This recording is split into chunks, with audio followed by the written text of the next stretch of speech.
بسم اللہ الرحمن الرحیم۔ السلام علیکم ناظرین، فدا عادل آپ کی خدمت میں حاضر ہے۔ افغان مہاجرین کے لیے بری خبر ہے۔ وہ افغان مہاجرین جو اس امید پر بیٹھے تھے پاکستان کے اندر 14 لاکھ POR کارڈ ہولڈرز کہ حکومت پاکستان ان کو مزید مہلت دے دے گی، ان کو اب مزید مہلت نہیں مل رہی۔ وفاقی وزارت داخلہ نے باقاعدہ ایک نوٹیفیکیشن جاری کیا ہے کہ 1 اگست سے آپ غیر قانونی ہیں۔ ویزے پاسپورٹ کے بغیر جتنے بھی افغان مہاجرین ہیں وہ غیر قانونی تصور ہوں گے۔ اس معاملے میں بات کرنی ہے، اس کے پیچھے کیا مقاصد ہو سکتے ہیں، کیونکہ 4 اگست کو امیر خان متقی پاکستان کے دورے پر آ رہے ہیں۔ پاکستان اور افغانستان کے جو تعلقات ہیں اس میں بنیادی نقطہ تو TTP کا ہے، اور پھر افغان مہاجرین بھی ایک وہ معاملہ ہے کہ جب بھی کابل میں یا اسلام آباد میں ملاقاتیں ہوتی ہیں تو یہ معاملہ جو ہے یہ زیر غور آتا ہے۔ دوسرا، بنوں سے افسوسناک مناظر سامنے آئے ہیں۔ عام لوگوں، مظاہرین، صحافیوں اور پولیس کے مابین تلخ جملوں کا تبادلہ ہوا ہے، گرفتاریاں ہوئی ہیں، اس حوالے سے بات کرنی ہے۔ اور بلوچستان میں 15 دن کے لیے دفعہ 144 کا نفاذ کیا گیا ہے۔ یہ حکم نامہ جو جاری کیا گیا ہے اس کے تحت ڈبل سواری اور اس طرح کالے شیشے والی گاڑیوں اور اسلحے کی نمائش پر پابندی عائد کی گئی ہے۔ یہ بتایا گیا ہے کہ جو 26 جولائی کو کوئٹہ میں وفاقی وزیر داخلہ محسن نقوی اور وزیر اعلیٰ بلوچستان میر سرفراز بگٹی کے مابین ایک ملاقات ہوئی تھی، پھر ایک خصوصی اجلاس ہوا تھا، اس میں یہ فیصلے کیے گئے تھے۔ بہرحال دوسرا معاملہ جس پر زیادہ بات کرنی ہے وہ باجوڑ کا معاملہ ہے۔ باجوڑ میں عوام نے براہ راست TTP کے ساتھ یا مسلح جو گروپس ہیں ان کے ساتھ براہ راست مذاکرات کا سلسلہ شروع کر رکھا ہے، اور جو سلسلہ ہم اس وقت باجوڑ میں دیکھتے ہیں وہ ریاست کے لیے انتہائی ایک بڑا لمحہ فکریہ ہے کہ جو ایکشن ریاست نے لینا ہے، چاہے وہ طاقت کے استعمال کے حوالے سے ہو یا بات چیت کے حوالے سے ہو، وہ اب عوام نے خود اٹھ کر یہ فیصلہ کیا ہے کہ ان ملیٹنٹس کے ساتھ رابطہ کیا جائے، ان کے ساتھ مذاکرات کیے جائیں۔ باقاعدہ 40 رکنی جرگہ کیا تھا جمعے کے روز، اور جو وہاں پہ ملیٹنٹس ہیں انہوں نے ہفتے کے دن 12 بجے تک کی مہلت مانگی ہے کہ ہم اپنی قیادت کے ساتھ بات کریں گے، پھر آپ کو یہ فیصلہ سنا دیا جائے گا کہ جناب آپ کا جو مطالبہ ہے یہ ہم مانتے ہیں یا نہیں مانتے۔ مطالبہ کیا ہے؟ مطالبہ یہ ہے کہ ان ملیٹنٹ گروپس کو کہا گیا ہے کہ آپ علاقے سے نکل جائیں، باجوڑ چھوڑ دیں، کیونکہ آپ کی وجہ سے بہت زیادہ مسائل ہیں۔ اب یہ بہت زیادہ سوچنے کی بات ہے، لمحہ فکریہ جو ہے یہ ملیٹنٹ گروپس کے لیے بھی ہے، کیونکہ عوامی ایک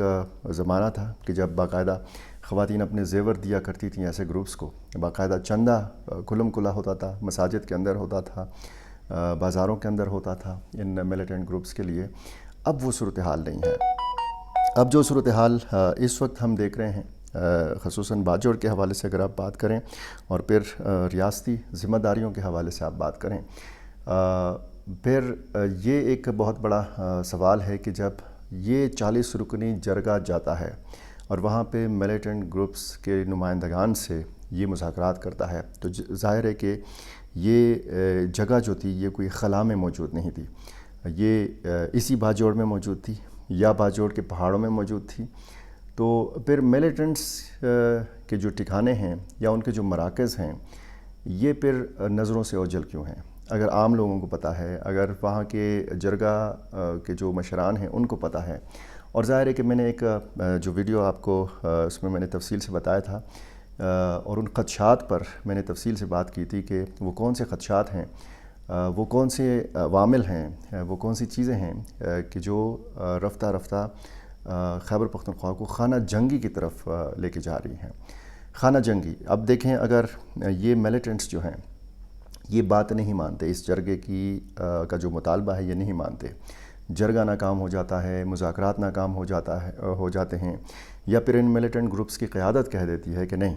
ہمیں یہ مطالبہ منظور نہیں، ہم علاقہ نہیں چھوڑ سکتے، کیونکہ وہ بھی یہ دعویٰ کرتے ہیں کہ یہ ہم اسی مٹی کے بیٹے ہیں اور اسی مٹی سے ہمارا تعلق ہے، ہم یہ علاقہ نہیں چھوڑیں گے۔ دوسری طرف تحریک انصاف کی جو ایک کمیٹی تھی اس نے ایک فیصلہ کیا تھا، ایک قرارداد منظور کی تھی کہ فوج چلی جائے، فوج نکل جائے ہمارے علاقے سے یا قبائلی علاقوں سے۔ تو عجیب و غریب قسم کی صورتحال ہے جو اس وقت جس کا سامنا عام لوگ کر رہے ہیں،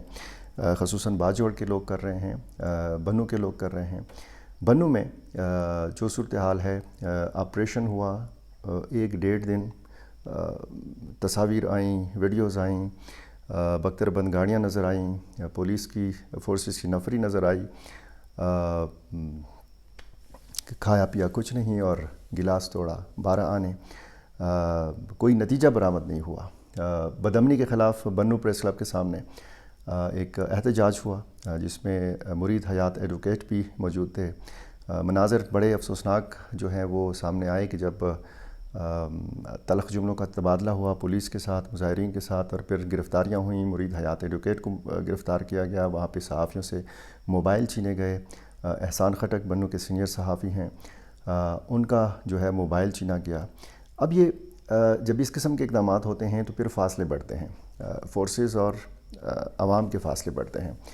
پولیس کی قربانیاں جو ہیں وہ کسی سے پوشیدہ نہیں ہیں۔ اس ساری لڑائی میں، اس ساری جنگ میں اگر کوئی فرنٹ پہ لڑتا ہوا نظر آتا ہے تو وہ پولیس ہی ہے۔ اور اب بنو پولیس کے سربراہ کے حوالے سے اگر بات کی جائے، RPO محمد سجاد خان انتہائی سلجھے ہوئے افسر ہیں، اور ان کی قیادت میں بڑی کامیابیاں بھی حاصل ہوئی ہیں بنو پولیس کو، لکی مروت پولیس کو۔ RPO ہیں، ان کی موجودگی میں اس قسم کے افسوسناک مناظر جو ہیں یہ کچھ سمجھ میں نہ آنے والی بات ہے۔ امید کی جانی چاہیے کہ یہ معاملہ افہام و تفہیم سے حل ہوگا، کیونکہ بنو کے عوام جو ہیں آلریڈی بہت سخت پریشان اس لیے ہیں کہ جب ہم دیکھتے ہیں کہ صورتحال کنٹرول ہو جاتی ہے تھوڑی بہت شمالی وزیرستان میں یا بقا خیل جانی خیل کی سائڈ پہ، تو پھر بنو شہر میں کوئی نہ کوئی اس قسم کا واقعہ ہو جاتا ہے۔ یا تو سڑک بند کر دی جاتی ہے، بنو میران شاہ روڈ کو بند کر دیا جاتا ہے، 3 یا 4 منٹ کا جو فاصلہ ہے وہ ایک سڑک کی بندش کی وجہ سے لوگ پھر 1.5 اور 2 گھنٹے جو ہے ٹریفک میں پھنسے رہتے ہیں، اور میران شاہ روڈ کی طرف جتنے بھی دیہات ہیں وہاں کے ہزاروں لاکھوں لوگوں کو اس عذاب سے گزرنا پڑتا ہے۔ تو جو سوشل انٹریکشن ہے مقامی انتظامیہ کا، پولیس کا، جو وہاں پہ عسکری حکام ہیں، ان کا، یہ بہت زیادہ ضروری ہے۔ پبلک سپورٹ کے بغیر کوئی بھی جنگ نہیں جیتی جا سکتی، اور اس وقت جو بیانیے کی جنگ ہے وہ ظاہر ہے کہ یہ جنگ لڑی جا رہی ہے، اور اس جنگ کا جو میدان ہے وہ سوشل میڈیا ہے۔ اب سوشل میڈیا پر جب اس قسم کے مناظر سامنے آئیں گے، اور پھر وہ لوگ جو امن کے لیے ہمیشہ جنہوں نے آواز بلند کی ہے، جنہوں نے مطالبات کیے ہیں، ان کی جب اس قسم کی توہین ہوتی ہے، جب ان کو اس قسم کے طریقے سے گرفتار کیا جاتا ہے، تو پھر عوام اور ریاست کی جو دوریاں ہیں وہ بہت زیادہ بڑھ جاتی ہیں۔ یہ دوریاں کم کرنے کی ضرورت ہے، یہ فاصلے کم کرنے کی ضرورت ہے۔ اور دوسرا جو صورتحال اس وقت افغان مہاجرین کو درپیش ہے وہ ظاہر ہے کہ انتہائی تشویشناک ہے، ان کے لیے ایک بری خبر ہے۔ پہلے 30 جون تک کی ایک تاریخ مقرر کی گئی تھی، جب ان کو 1 سال کی مدت دی گئی تھی 1 سال پہلے، تو وہ 30 جون 2025 کو وہ پوری ہو گئی۔ POR کارڈ ہولڈرز 14 لاکھ ہیں افغان جو شہری ہیں جو رجسٹرڈ ہیں پاکستان میں۔ اب جب 30 جون کو وہ تاریخ گزر گئی تو وزارت سفران کے اندر ایک باقاعدہ اجلاس ہوا، اس میں متعلقہ سٹیک ہولڈرز نے شرکت کی۔ اس میں یہ سفارش کی گئی وفاقی حکومت سے کہ یہ جو 14 لاکھ افغان مہاجرین ہیں POR کارڈ ہولڈرز، ان کے قیام کی مدت جو ہے وہ بڑھائی جائے 3 سے 6 مہینے تک۔ 6 مہینے کے حوالے سے زیادہ بات ہوتی رہی۔ امیر مقام وفاقی وزیر ہیں سفران کے، اور ان کی صدارت میں یہ اجلاس ہوا تھا۔ یہ سفارش گئی تھی وفاقی حکومت کو، فیصلہ ہونا تھا وفاقی کابینہ کے اجلاس میں، متعدد ایسے اجلاس ہوئے لیکن یہ فیصلہ نہیں ہو سکا۔ اب کیا وزارت سفران کی جو حیثیت ہے وہ صفر ہے؟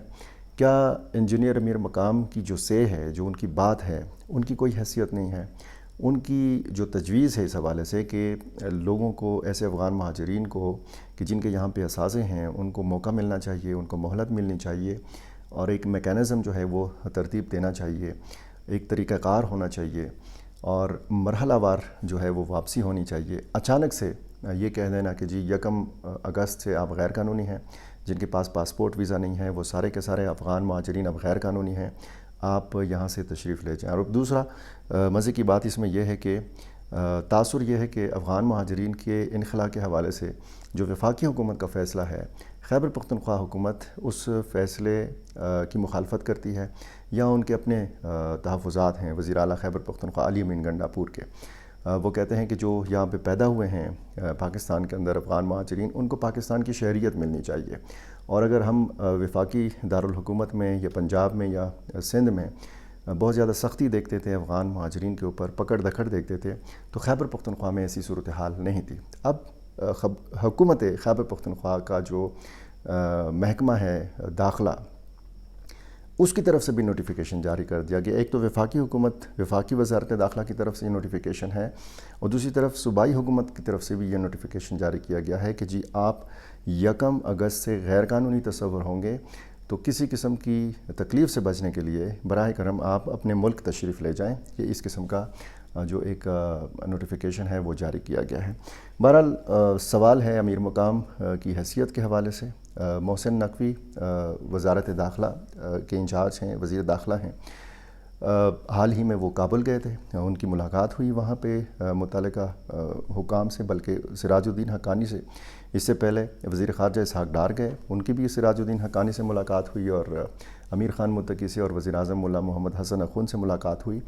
اب جب ہم پاکستان اور افغانستان کے تعلقات کے حوالے سے بات کرتے ہیں تو ایک بہت انتہائی اہم معاملہ جو ہے افغان مہاجرین کا بھی ہے۔ 4 اگست کو امیر خان متقی پاکستان آ رہے ہیں، اور یہ نوٹیفیکیشن آج جو ہے وہ آتا ہے یا اس سے 1 دن پہلے آتا ہے، اور افغان مہاجرین کو یہ کہا جاتا ہے کہ جی آپ پاکستان کے اندر 1 اگست سے غیر قانونی ہیں، 1 اگست سے آپ غیر قانونی ہیں، اور 4 اگست کو امیر خان متقی نے پاکستان آنا ہے۔ تو کس قسم کا پیغام دیا جا رہا ہے افغانستان کی قیادت کو؟ یعنی ایک طرف جب ہمیں ضرورت ہے، جب چین بھی یہ کہہ رہا ہے کہ پاکستان اور افغانستان کو آپس میں تعلقات بہتر بنانے چاہیے، ٹھیک ہے کہ پاکستان کے مطالبات ہیں افغان حکومت سے، اور افغان حکومت کو بھی چاہیے کہ یہ جتنے بھی 2 طرفہ تحفظات ہیں یہ ختم ہوں۔ اگر افغان حکومت کے تحفظات ہیں، ان کے مطالبات ہیں، تو پاکستان کو سننا چاہیے۔ اگر پاکستان کے کوئی مطالبات ہیں، جائز مطالبات ہیں، اور خصوصاً وہ نکات، وہ معاملات کہ جن کے حوالے سے بہت زیادہ بات ہوتی ہے، تو اس حوالے سے بھی پیش رفت کی ضرورت ہے۔ اب یہاں سے بھی لگتا ہے کہ پاکستان اور افغانستان کے جو تعلقات ہیں وہ ٹھیک نہیں ہیں۔ اگر ایک سیاسی حکومت کی کوششوں کو دیکھا جائے، محمد صادق خان کی کوششوں کو دیکھا جائے، وزیر خارجہ اسحاق ڈار کی جو کابل کے اندر یا بیجنگ کے اندر ملاقاتیں ہوئیں افغان حکام کے ساتھ یا وزیر خارجہ کے ساتھ، اور دوسری طرف ہم یہ دیکھیں کہ جو ہماری اسٹیبلشمنٹ ہے یہ غالباً بالکل نہیں چاہتی کہ افغانستان کے ساتھ معاملات جو ہیں یہ درست ٹریک پر چلنا شروع ہوں، کیونکہ محسن نقوی کو اسٹیبلشمنٹ کا نمائندہ سمجھا جاتا ہے، اور یہ غالباً انہی کا فیصلہ ہے کہ توسیع نہ دی جائے۔ اسٹیبلشمنٹ یہ چاہتی ہے کہ، اور جو وزارت سفران کے اندر بھی یہ اجلاس ہوا تھا تو اس میں بھی اسٹیبلشمنٹ کے نمائندگان، مختلف اداروں کے جو نمائندگان تھے، ان کا یہ کہنا تھا کہ جی مزید ان افغان شہریوں کو پاکستان میں قیام کی اجازت نہیں ہونی چاہیے۔ بہرحال دیکھتے ہیں، امیر خان متقی نے آنا ہے، کیا فیصلے ہوں گے؟ ہو سکتا ہے اس میں کوئی رد و بدل ہو فیصلے میں، اور اس سے پہلے میں جب آپ کو یہ بتاتا رہا کہ جی ایک تجویز گئی ہے، ایک سفارش گئی ہے وفاقی حکومت کو، اور یہ ان 14 لاکھ افغان مہاجرین کے لیے ایک خوشخبری تھی کہ ایک فیصلہ ہونا ہے کہ ان کو مزید مہلت ملنے والی ہے، لیکن اب یہ خوشخبری جو ہے وہ بری خبر میں تبدیل ہو گئی ہے۔ اب دیکھنا یہ ہے کہ افغان مہاجرین کی تعداد جو انخلا کے حوالے سے یا جو ان کی واپسی ہے وہ بہت بڑی تعداد میں واپس جاتے ہیں، یا پھر پکڑ دکڑ ہوتی ہے یا نہیں ہوتی، کیونکہ اس سے پہلے 30 جون کے بعد جب ایک ہدایات جاری کی گئی تھیں حکومت کی طرف سے کہ افغان مہاجرین کے ساتھ کوئی سختی نہ کی جائے، کوئی ان کی پکڑ دکڑ نہ کی جائے، اور ان کے ساتھ احترام والا جو برتاؤ ہے وہ کیا جائے۔ بہرحال مختلف لوگ ہیں، مختلف قسم کی آراء رکھتے ہیں، اس حوالے سے افغان مہاجرین کے حوالے سے بھی رائے تقسیم ہے۔ کچھ لوگ کہتے ہیں کہ ان کو مہلت ملنی چاہیے، کچھ لوگ کہتے ہیں کہ نہیں، ان کو فوری طور پر افغانستان واپس چلے جانا چاہیے۔ جو بھی اس حوالے سے نئی ڈیولپمنٹس ہوں گی میری کوشش ہوگی کہ میں آپ کے سامنے رکھ سکوں، اور میرا چینل آپ نے ابھی تک سبسکرائب نہیں کیا، میری گزارش ہے کہ یہ کر لیجئے۔ یہ بتایا کیجئے ضرور مجھے کہ آپ کہاں سے، کون سے ملک سے، کون سے شہر سے مجھے دیکھ رہے ہیں اور سن رہے ہیں۔ بہت شکریہ۔